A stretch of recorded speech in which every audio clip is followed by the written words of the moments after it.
My name is David Riccio. I'm with Canning Liturgical Arts. We're based in Connecticut. And I've been here several times and done several presentations in the parish center over the past few months. I met with Father late summer, early fall, and the idea when he invited us to come up my studio was to talk about beautification of the interior of the church and what can be done. Looking back at the history of the church, but also taking this moment and looking forward to the future generations of the church and what can be left for them. So with that in mind, we set out on some design options for Father and for the church. And we came up with a very kind of, I would say, modest decorative scheme or artwork that was appropriate to the style of the church, but not over the top and not as elaborate maybe as some other churches that we've done. So we're trying to hit a kind of a modest balance that could accentuate the architecture here, accentuate the Mass and the liturgy, but not be too distracting as well. So it's a little bit of a balancing act. So with that in mind, we have these designs. I'm not sure if you've seen them either online or if Father has disseminated them, but you're all welcome to come up. I don't even mind if we take a moment. I could step back if anyone wants to come up and see these up close, and then I could pause and we could start the conversation a little bit further. But if not, I'll just keep going. Does anyone want to come up and see these up close at all and spend a few minutes? You're welcome to. I could just step back. If no, everybody's okay? Okay. So anyhow, so your interior here is a classical design church, Romanesque features, neoclassical elements. So quite beautiful, quite simple in its design with these wonderful arches and this cornice, which is really the technical term for it is an entablature, and these corbels, those nice floral ornaments at the upper walls, and you have these fantastic windows. So you have all these wonderful design opportunities and features here, and so that's what we're exploring here with our decoration. So we're looking to do something very kind of, to put a term to it, pretty. We do a lot of different types of churches for different patron saints. So we've worked in churches that are dedicated to St. John or St. Joseph or St. Peter and so on and so forth, and St. Mary. And so with those churches, they have particular Catholic themes. They have particular color palettes. They have particular decorations. This parish, at this point, is the parish itself is dedicated to St. Elizabeth. So therefore, working with that kind of a theme, the patterns here and decorations we have here are really more dedicated towards a female saint as opposed to a male saint. So there's a lot of pretty flowers here that are classical in this, what we call here, which is this frieze. So we have these patterns that are floral, and they match the patterns and flowers that you see in those capitals and corbels. They're very much of the same. So we're just kind of completing the architectural thoughts of the room. So filling in the space above and around the windows. And we're accenting the windows themselves, bringing some decoration into the windows and bringing some decoration below the windows as well. And the idea behind bringing decoration below the windows is an opportunity, obviously, to make something, add some attractive nature to the walls, but really, it's about to make the wall space below the windows taller. By making the space a little bit taller below the windows, we actually become a little bit smaller on a scale. So the theory behind that, the kind of architectural theory behind that is that when we come into a church, especially a church of Christ, we are immediately humbled by its scale, its size, its presence. And so that is one of the things behind the decoration that we're doing here is not just to make it pretty, but it's also to kind of support the liturgy and support the architecture at the same time. So let's see here. I'm going to come over into talk about the sanctuary. Anyone have any questions? Please ask questions if you have them, or comments. I'm happy to field them. And when it comes to the sanctuary, very similar, completing the design. Right now, the church is a kind of a blank slate. It's kind of a fresh canvas, if you will. The sanctuary back wall the apse back wall, you have this really fantastic molding there, like a cornice with these brackets. They're just, right now, they're just kind of sitting there. They're not doing much. They're kind of obscured by the what's called a reredo, or high altar, if you want. But that molding there is just kind of floating out in space. Nothing's happening with it. So we're going to take an opportunity to put decoration above it. I'll bring this out here. So we're going to take decoration and put decoration right above that. That's going to be about 1.5 feet tall. And so it matches that scale. And the idea is to fill in the space above that molding so it relates to the capitals and columns adjacent to it. So this was an addition or modification at some point during the church history, early in its history, that molding was put there. It wasn't original. So we're trying to now bring that in and make it more complete in its thought. And so we're looking, if you can see here, our decoration fills in all the way to the bottom of one of these capitals. So there's a nice band there that makes it much more substantial. And then we have filling in decoration below it. What we call a diaper pattern, which sounds strange, but because we think of diapers in a different way. But anyhow, this pattern below would fill the field. We haven't settled on exactly what that motif would be, but we're going to fill that field there below that molding. And so that brings the space a little bit forward, and it gives a nice juxtaposition for the high altar or reredo. And I guess probably the most significant change physically would be the reredo itself, or this high altar that you have.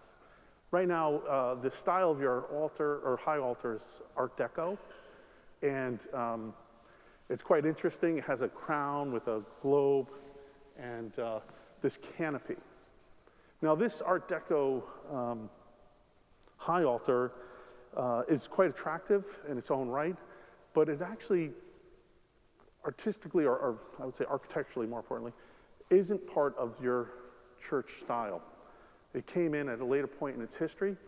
It's more mid-century, being Art Deco. So it really belongs in a kind of a mid-century church. If you were to build this church today as you have it, you probably would not have built this high altar with it. You would have built a classical altar, very much like one we're showing you here in this picture. So that's one of the thoughts that we worked on with Father, is to kind of bring back and unify your architecture so that when one comes in, if they've never been here before, they would think that this altar that we would have always been part of the architecture. And that's really important, so that there's kind of a unification of your architecture, which then also a unification of your artistic works here. All that coming together creates a nice harmony. So when people come in for church, come in for services, whatever they may be, for the sacraments, there's a unification visually, which also supports the unification spiritually. So it's all kind of hand in hand. So it's not just about picking colors. It's not just about putting colors in certain locations, certain patterns. It's really about unifying the architecture, the art, and the liturgy, all as one. So with that, I may have covered everything. I think I have. If you have any questions, I'm happy to handle them. If not, yes. Yes.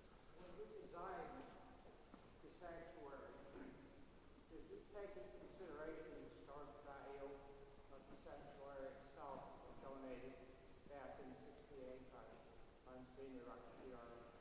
When it comes to the donation of Monsignor, we did not take that into account. We do recognize its place in its time in the building. We certainly do. And that's part of the discussions we've had early on, which is to say that although it is an interesting piece, it's not necessarily an architectural piece that would be designed for this space from the beginning. But the historic value of the sanctuary, what value do you place on that? Historic value, I don't know if I'd really, outside looking in, I don't offer it much. Well, Father Riccio and his family, 8 members of his family, donated this main sanctuary. And it seems that it's almost like a slap in the face to the Monsignor by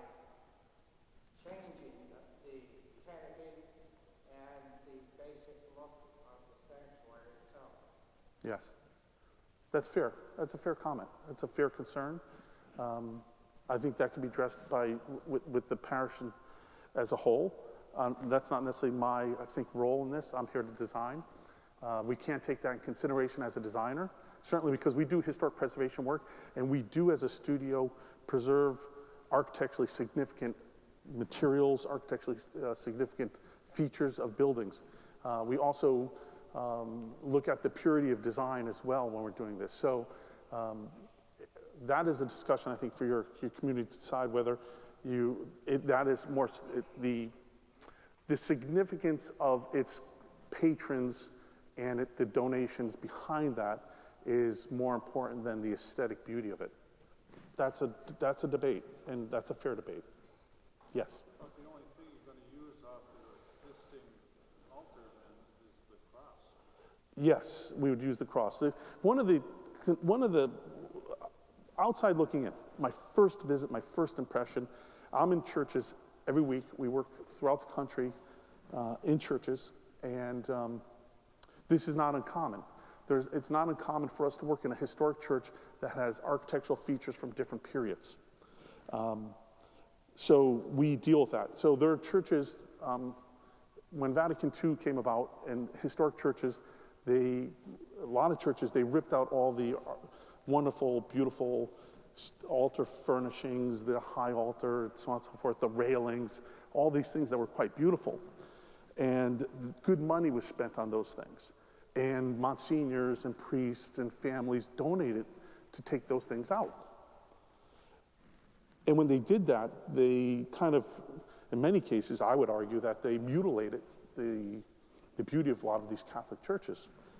So we're at a time now where we are actually putting the features back in churches that were once there originally. So I guess those families from the 1960s and 70s that were donating good money to make changes looking towards the future, we're actually reversing a lot of those things that they've done. So, and going back to my first impression when I came here, my first impression was, wow, this is all these wonderful architectural lines, the scale, the proportion is neoclassical. It's like perfect. Like when the proportions are correct, they're just correct. It's mathematical.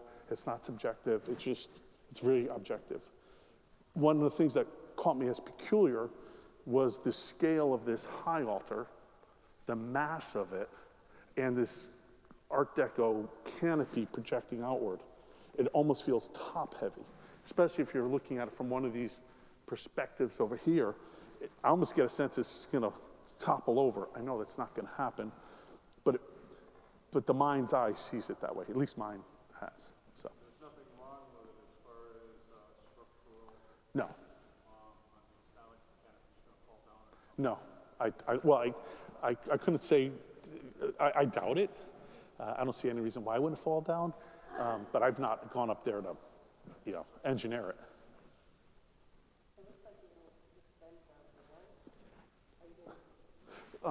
No, well, if we were to, this is definitely a community discussion. Maybe bring it in a little bit, but not across necessarily. Well, they Yeah. spent time and effort to open it up. Yes. Not long ago. No, that we're not. There's no discussion really of closing it all the way and putting a gate and all that. No, that was just an artistic impression that we did in our studio. That was not something that you requested, Father, closing in, yeah. Yes? What will happen to the canopy and all the marble and everything? So some of it we may be able to use to put this in front of, use it as structure, so it wouldn't be seen, but it would be recladded to look like this neoclassical or classical rainbow. So the wings here, the green marble with the mosaic, those would certainly go away, and the canopy would go away. What will happen to that? Well, that's a good question. We're not exactly sure. There was discussion that there are salvage companies that specialize in dismantling and selling church furnishings, especially churches that have closed down. I'm not sure if that would be a candidate. I really don't know the answer to that yet.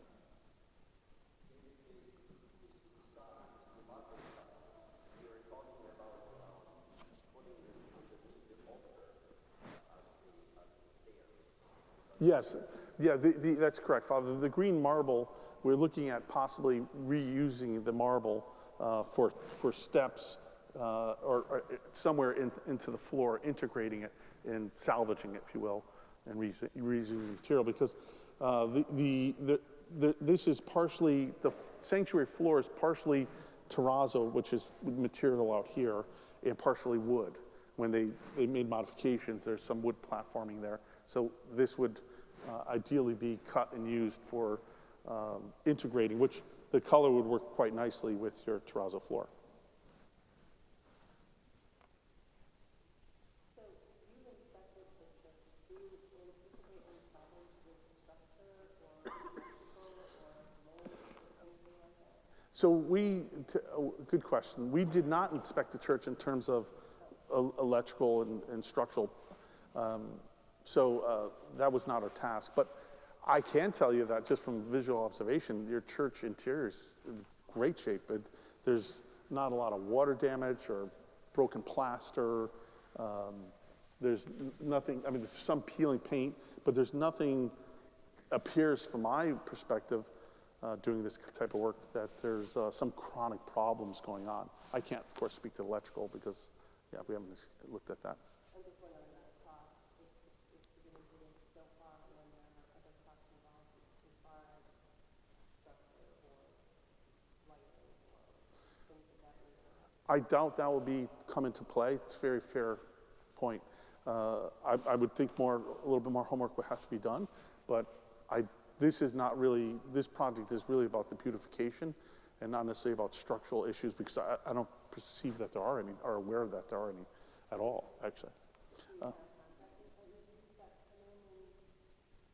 So we are, good question. So we are a studio that specializes we design and fabricate and do our own work. So we would come in, we can work with, and we do work with contractors to do some of the work. So if there's a local contractor that can do the surface preparation painting for us and we can reduce costs, we'll do that. If we could do it at a more cost effectively, we'll self-perform it. So we do plaster work, decorative painting, artwork, wood restoration. Just the beautification, and you don't have contractors that you work with To do what? to take apart the altar. Oh, yes, we do, yes. Yes, that would be part of our service, yes. I was assuming you were talking about electrical and air conditioning, things like that. Yeah, sorry. Yeah. Sure, yes. Okay, very good. I will, yes. Okay, will do, yes. Yes. Find your design pretty, maybe even beautiful, but for me it lacks the inspirational aspect of sanctuary. I mean, we travel a lot in Italy, we've seen a lot of sanctuaries. A lot of them with beautiful murals, would be back to Calvary and nature. And it seems that when you look at that, you're distracted by all this beautiness instead of being focused on the crucifix itself. Sure. So we do artwork, we do murals. We're commissioned on several churches now doing murals that are literally 35 feet across. We have one building, we're doing 8 murals that have murals that are 35 feet by 18 feet tall. So we do massive murals, and we do very elaborate interiors. So if artwork or more decoration or more focus up in here in this Tippinum panel, if that's something the church desires, we'll gladly do that. But when we put this together, we were also very conscious of budget. So we can do those things, but of course, the costs the budgets are impacted. So I guess the question is our comment is that this may lack inspiration, focus into the sanctuary in terms of beauty. It maybe even be somewhat distracting because there's decoration on the sides, which the decorations on the sides are very modest, frankly. They're not a lot of decoration here. It's just borders and things like that. But yes, we can make this more elaborate. We can look for inspiration from Europe. I've traveled Europe, Spain and Italy and France, and I've visited, countless churches, studied them, photographed them. So I'm happy to do more decoration as a decorator if you allow me. But I also realize that this is a small community. I suspect you probably don't want to spend $1 million on a decorative paint job. If that's what you want, we can totally do that. If we're trying to be in this, $300,000-$400,000 range kind of thing, but if we want to get into artwork, yeah, we can do that. But you're going to get $800-900 million type job. Yes. David, I'm looking at your Yeah. rendering here, and basically, from looking at the rendering here, you're eliminating the side wings of that altar, Yes. and the altar that you're showing here is about the same width as that current high altar, Correct. right? When Yes. you do that, will you see the sanctuary doors behind there? Yes. You So don't show 'em yeah, in this- that's correct. You don't That's show them in this picture. yes. Very good question. So, will the new for the audience? Will the new reredo and high altar conceal or hide the doors tucked behind? The answer is yes. We talked about this in our last meeting with Father. It has to be addressed somehow. Yes.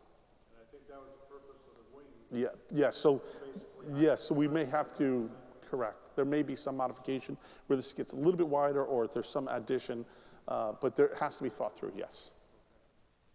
Yes. I'll come. Yes. How long will this take, and will it affect our mass schedule? How long will this take and will it affect mass schedule? Good question.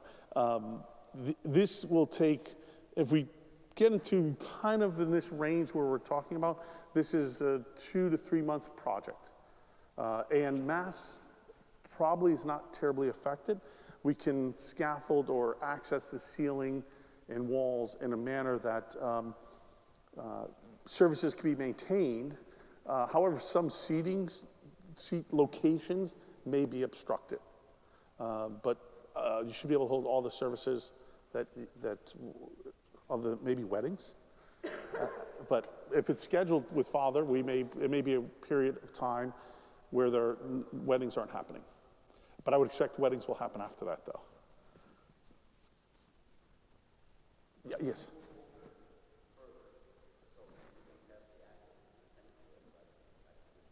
Sorry, Father? Yes. Yes, so during construction, if need be, the altar can be brought forward so it can be seen better, and Father, in the movement of the Mass and the rituals of the Mass can be performed without obstruction.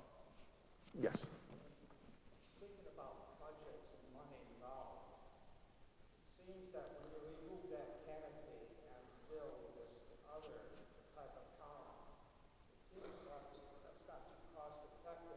You've eliminated some beauty that's there, and you've added a lot of money to this archwork in columns. Sure. It seems that you had maintained that, and then put some artwork in that with the crucifix. I think We could do that. that would be very inspirational and would focus on the main sanctuary Yeah. instead of We, busyness on the side. yeah, we can we modify our design to maintain the existing high altar is basically the question as I understand it. The answer is yes. We would probably, we can use that wall, if you will, to produce artwork that could fit in it and decoration that could fit in it, even moldings and so on and so forth. We would probably be pushing to get rid of the canopy though. And we'd be pushing to get rid of the crown. It seems like it's very protective of the crucifix, and it's very homey, and it's back to nature, and it was architecturally built way back there Yeah. for a reason, and I think we have a beautiful Yeah, yeah, that's your opinion. I hear you. Anyone else? Yes. I think regarding the whole thing, I mean, we say remembering back 60 years to what it was, but we're looking towards the future. Yeah. And we won't be here Yes. 20 years from now, so, but we're bringing this in for the youngest generation. And just like if a parent dies and goes on all the furniture and everything, Yeah. but they're not doing that. We come here to pray, not to look at, well, yeah, it brings us and it draws us in, but we have to look to the future. Yes. Slide anybody facing that by taking things down and redesigning things. Yeah. So the question or question and comment is basically, what should we be leaving for future generations? Should we be leaving this high altar, and because we like it, or because it's not to want to slap people in the face, as you put it, and so forth? I can tell you this, that I don't see too many 20-somethings here today. I don't see one teenager here today. I don't even know if there's a 30-something here today, which is unfortunate. So I don't know if I want to get too deep into this, but I know my experience tells me in being in churches, and the churches that seem to be doing well are the churches that have embraced young adults in ways that these young adults see the Catholic faith in more traditional ways than maybe my generation and your generation see.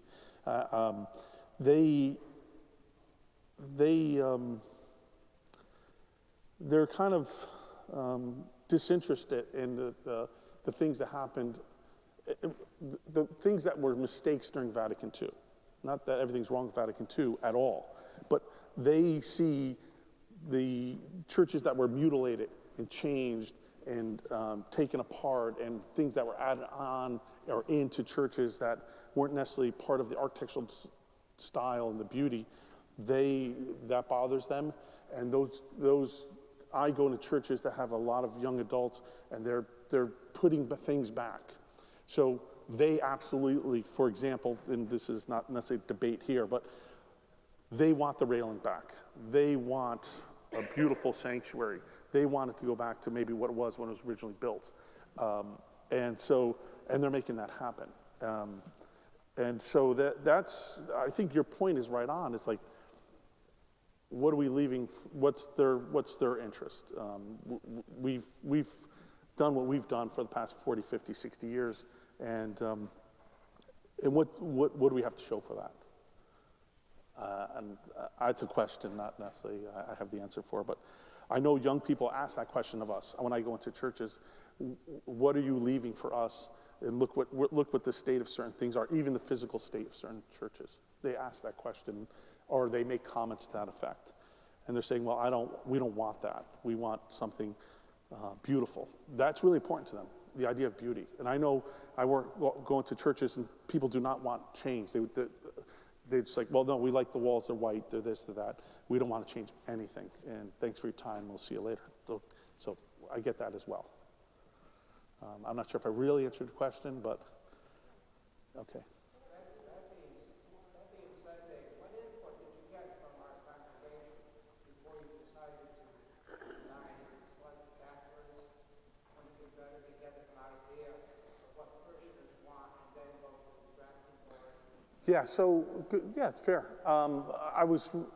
That's my interaction with the parish.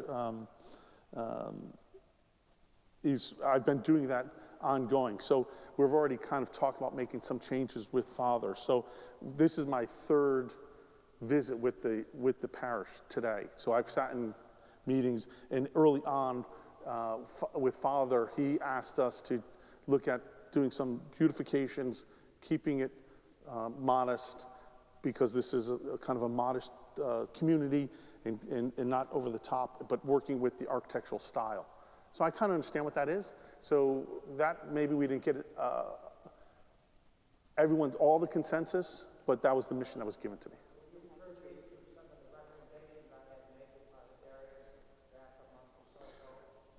You know, I get a sense that you probably and Father need to have a conversation. Honestly, it's beyond me, I think. I'm happy to give you what I can tell you, but there's an exchange here that I can't help you, I don't think. May I contribute? Yeah, please. So David's here as our architect, but as your chairperson for the campaign, I can tell you we're going to handle this in a very diplomatic way. This is all going to go to vote. So to address what you're saying, Dr. Riccio, anything that we want to make changes to will come down to a list of things. Obviously, that's going to be a hot ticket item. Are we getting rid of it? Are we keeping it? That will appear on a ballot for vote. Other things, including the marble on the side, that will appear on a vote. Anything that folks think that need to be, can everybody hear me? Okay. Anything that everybody thinks needs to be addressed will all end up on a ballot. We can decipher if it's a hot item or if it's not a hot item. So people can get away with things that we may necessarily need. So everything's going to go to vote. How we're going to do is we're going to have a reception for folks to attend, and you can vote in person. For our folks that are homebound that can't come, everyone will receive a mass ballot in the mail. Everybody will. It'll all be assigned to your envelope number. So the ballots will be sent home. So if I receive a ballot at my house, I can choose to vote at home and submit it. But then if I decide to come to the reception, the person that's receiving me on the other end is, oh, Diane, your envelope number 1, 2, 3, 4, you already voted. Thanks for coming. You can be here just for the aesthetics, but you can't vote twice. So if somebody's thinking, oh, I can vote twice, we're going to eliminate that option. But say you receive your ballot and you're like, you know, I want to see this in person. I'm going to go to the meeting and I'm going to vote there. And you show up and you say, oh, I'm here. I want to make my vote in person as opposed to voting at home. That way, everybody has a sound opportunity to make a vote and have their voice heard. So there will be a lot of intake of information from you of things that you may want to appear on the ballot, things that you really want to have considered to stay here in the parish, and things that you may say, you know what, this thing just needs to go, whatever this thing may need to be. But then we will all vote on it collectively. That way it's not one person being tagged as the person making the decision. It's not our architect that's going to be at the helm of all of this, because he's only here to do the job that he sees for the vision and says, hey, this is what I think. He's an artist, so he will do what we want him to do, but we have to decide. We've done this all diplomatically from the top. We've decided everything together, so this will not be something that one person's going to decide on. It will be a collective effort. So that's my contribution. Thank you. Yes. I just have a question. Sure. Can you address what other things are going to be done, like electrical and, you know, all the other? Sure. Some of the major items that happen first is the climate control for the windows, because we do have windows that are leaking. Yes, structurally we have a great church, but we do have some issues. If you sit near the windows, you can feel the draft that comes in the wintertime. And in the summertime, we have a lot of humidity that comes in that affects our flooring, which can become very slippery for our elderly folks and regular folks as well. So getting rid of the carpeting, that carpet was implemented here because of a security safety issue for folks that were slipping. So Father wants to get rid of the carpeting in the sanctuary so that we'll bring our terrazzo floor back. And doing the climate control on the windows will help us preserve some of the beautiful stain work that we have. Some of it is broken and needs to be addressed. And then it will obviously help us with our, so we're not calling it air conditioning for folks that are saying, what's this air conditioning? It's no air conditioning. As I said before, it's only hot in North Adams for 5 minutes, and then it's cold again. So we will eliminate all of the issues. No matter what, even if you're driving a car, you have to have climate control in your vehicle, otherwise it gets steamy, then it's not steamy, then it's steamy again. So yes, Dr. Riccio. Will there be Diana forum where we can express our opinion? Absolutely, most definitely. And we don't need a formal forum too, but we can certainly furnish one. If you have some input you would like to throw it in the collection basket, we take everything, and this is our parish. So whatever comes our way, that's all we have to go with. If nobody says anything, then I guess we eventually have to make decisions. But we already know that this is going to be a hot ticket item for a lot of people. Some people really hate it, some people really want it. But it's not going to be up to one person to decide. This is up to us collectively to decide. And then the proof will be in the pudding. When we vote, and then we all have to live with whatever decision it is, whether we keep it, whether we get rid of it. Yes. Build on what this lady in front said. We're thinking about this for generations. I'd like to see the opportunity for hearing everybody's voice, Sure. and maybe some focus groups where we brought in some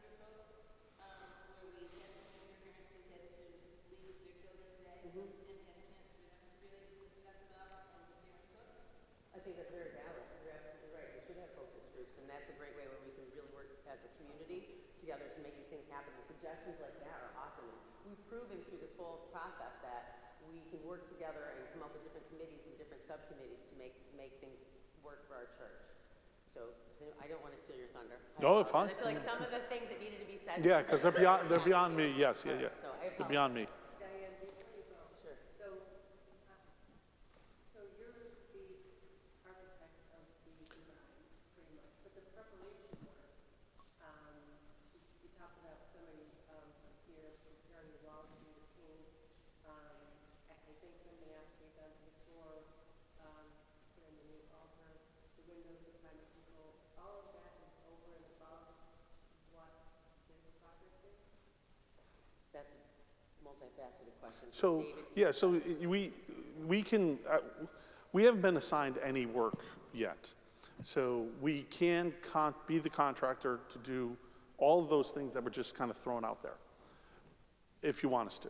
If you want to have different contractors do different things and Father and his team manages each contractor, electrical contract do this and another contract do the climate control, et cetera.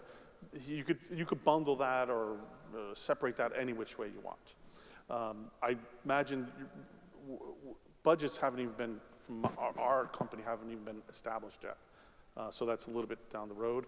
I'm not sure if budgets have been explored for some of these other these other ideas. But I would imagine at some point that has to be put together by somebody, whether it be a committee of people here, or you assign to a contractor like us or somebody else that will start pulling that together for you.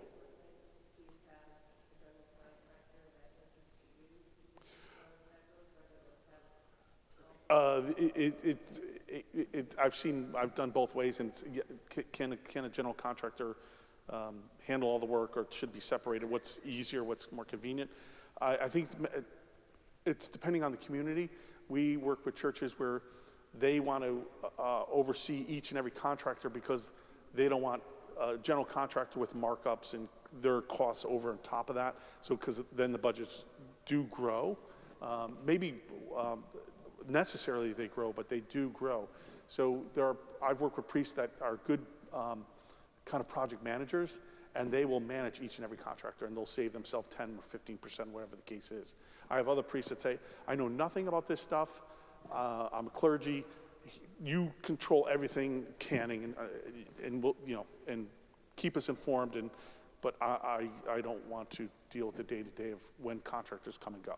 So we can tailor to your needs and wants and budget constraints. Yes. This question kind of falls into the same category about building inspections, permits, that type of a thing. That's something that I assume you guys will handle, or if there's subcontractors and somebody else manages them, usually the contractor goes out for any permits that are Yeah. required. Yeah, would we manage permits, or who will manage permits? So if there's nothing structurally being changed, certain permits are not required. Certain electrical permits may or may not be required. I'm not even sure if we're doing anything electrical at this point. I don't know if we're doing anything. I don't think there's much going on with plumbing. So there's probably no I suspect there's going to be, based on what I know so far of the project, I don't think there's any permits required yet.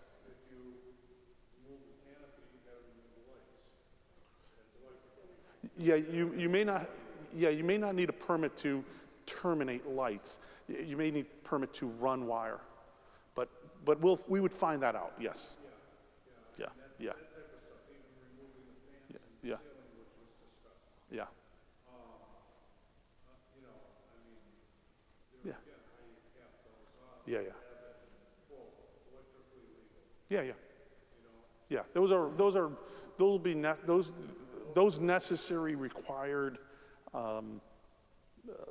protocols, whether they require permits or not, those will obviously be handled. If we're the contractor, then yes. If we have subcontractors, if we hire an electrical subcontractor, we'll make sure they pull the permits. Absolutely, yeah. if they're required, yeah. Will we be keeping the lighting, and what will happen, because if you take that canopy down, then there will be less lighting in the altar, so how are you going to incorporate more lighting? Right. And I also heard that the altar, the one closest to us, is going to be replaced with the altar from Notre Dame Church, is that correct? Yeah, yes, so for the audience, so what are we doing about lighting? And when the canopy comes down, what kind of lighting, because lighting will be removed, what kind of lighting, will there be other lighting needed? Lighting in general, and this altar being replaced for the marble altar from Notre Dame. So I'll answer the question about the altar first, because that's easier. The altar from Notre Dame is going to be reinstalled here. Okay. Regarding lighting, there's not been much discussion about taking and swapping these pendants out. They can be swapped out, of course, with new ones. If you want more lighting in this space, if you're comfortable with the lighting you have, then no need to change them. If you think you need more lighting, then you can either possibly re-lamp these, if possible, or swap them out for new ones that look architecturally of the style, but that they're LED now, they're Wi-Fi, they are pretty amazing. I'm not advocating one way or the other, because I don't know what your needs are for lighting in terms whether this is sufficient for you or not. Regarding lighting at the high altar, so there's different ways we definitely have opportunity to light. So you have many of these can lights. So some of these can lights right above us, especially the outer ones, can be swapped out for focused lights and directed at the Blessed Sacrament and the tabernacle, certainly. You can also have opportunity to put lights, pin lights, as they're called, up in those pendants there that can be behind on the other side where they're pretty much out of view from certainly this angle. But there are opportunities even at the entablatures and things like that.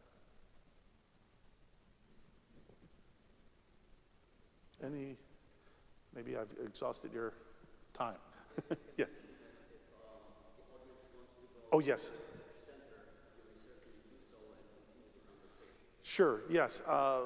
It looks like we're wrapping up. I'm going to be over at the center. There's a little reception there. You're all welcome, of course. And if you have questions for me individually or as a group, I'll be there having coffee. So I'm happy to field your questions, have a discussion, and enjoy your Sunday. And yeah, sorry? Well, okay. When will the mock-up be presented? The actual mock-up, Father hasn't decided that yet, but ideally we would do a mock-up in the nave here somewhere, but it hasn't been settled. Okay. Well, you could certainly do this if this is acceptable and still debate this part. You can, yeah. The other stuff is, agreed.